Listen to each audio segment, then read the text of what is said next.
স্বাক্ষর হয়েছে, কিন্তু তার আইনি ভিত্তি এখনো প্রদান করা হয়নি এবং এর উপর রেফারেন্ডাম কোনো তারিখ ঘোষণা করা হয়নি। আমরা স্পষ্ট বলতে চাই, কোনো ঢাল বাহানা নয়, এদেশের জনগণের প্রত্যাশা এবং ফ্যাসিস্ট বিরোধী সমস্ত রাজনৈতিক দলের প্রত্যাশা যে জুলাই সনদের আইনি ভিত্তি প্রদান করা হোক এবং নভেম্বরের মধ্যেই একটি দিন ঘোষণা করে সেই দিনে রেফারেন্ডাম এর ব্যবস্থা করা হোক।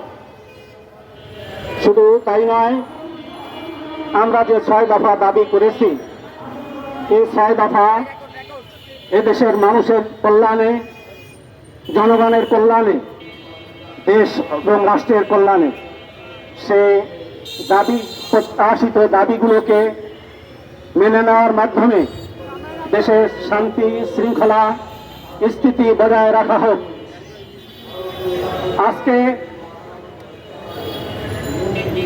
বিগত সরকারের ফ্যাসিস্ট সরকারের পতন হলেও তাদের ষড়যন্ত্র অব্যাহত রয়েছে, বিভিন্নভাবে ষড়যন্ত্র করে চলেছে যাতে এদেশে যথাসময়ে নির্বাচন অনুষ্ঠিত হতে না পারে এবং তার জন্য ভারত তাদের মদত যোগাচ্ছে, ষড়যন্ত্র করছে।